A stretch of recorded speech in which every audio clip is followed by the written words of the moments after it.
I first saw the trailer of Naraka Bladepoint back when it was first announced. I thought this game looked badass and couldn't wait to play it when it came out.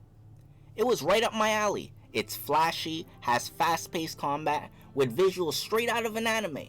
So I was geared and hyped, but I forgot all about it because I was in my league phase where I was in never-ending hell of grinding LP and hating my fucking life as the days went by.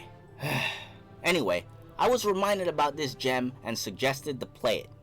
And I'm not gonna lie, when I first opened this game and saw the beautiful UI display, I was amazed and then thought to myself I might get addicted to this game. Then I saw the amount of customizable items you can get, the weapon skins, character skins, and the goddamn battle pass. If I wasn't sold by the UI already, I was sold now.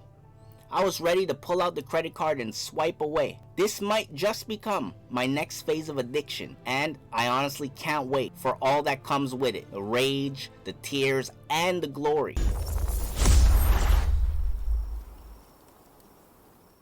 After I was finished with the tutorials, it was time for my first ever game, and boy was it a fun time.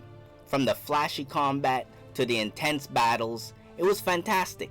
I loved every second of it. Now, apart from the flashy, fast-paced gameplay, UI design, and the money-grabbing skins, I do have a few other likes about this game, mainly surrounding the overall gameplay and a little bit outside of the gameplay.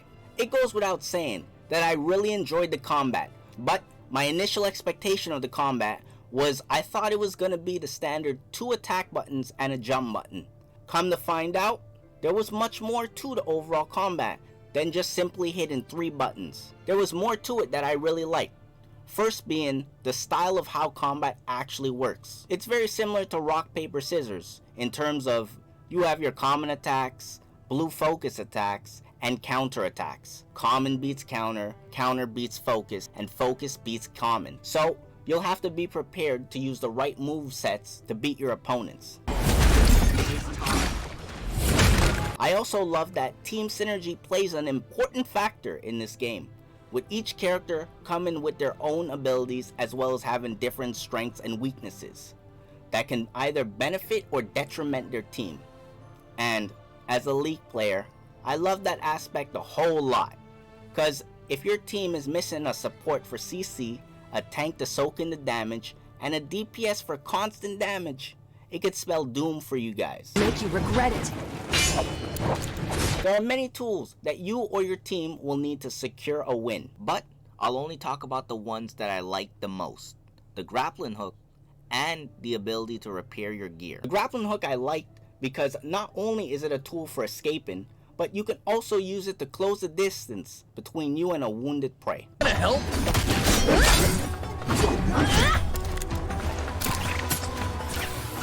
The ability to repair weapons and armor had me surprised, because this was the first time I've seen that in a Battle Royale game, mainly because the only BR I play is Fortnite. But not anymore after being introduced to this game. It felt great to repair your weapons and armor after an intense battle, instead of scrounging trying to find replacements. So remember to always keep weaponry chests and armor dusts on hand. Also, you can find many different kinds of soul jades scattered around the map. Soul jades are boosts to your overall stats as well as to your weapon stats, making you hit harder or survive longer. The final part about the gameplay that stood out to me was that once you get to level 4, you unlock the talent system, where you can further improve your characters. The reason why I liked it so much was because the system reminded me of how the old rune pages looked on League. So it's somewhat of a nostalgia blast with a mix of RPG elements that I love.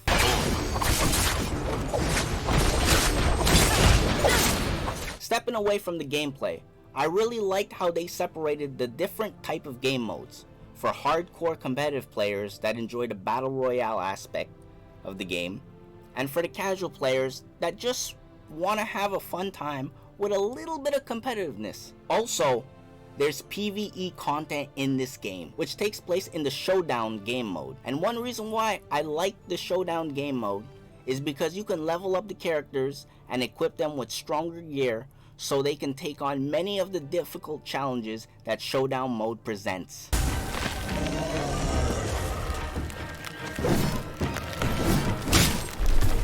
One final note that I'll say that had me jaw-drop surprised even more than before was that you can customize the characters to however you'd like. I don't really have a dislike, but if I had to nitpick, I would say that I wish this game was also on PS5, because a majority of my friends play on PS5 exclusively, and I know they would have a great fun time with this game as well. And there you have it. That's my review on Naraka Bladepoint. If you like this video, leave a like, comment, and subscribe. And if you have any recommendations on what game I should review next, let me know in the comments below. I'll see you guys next time. Peace.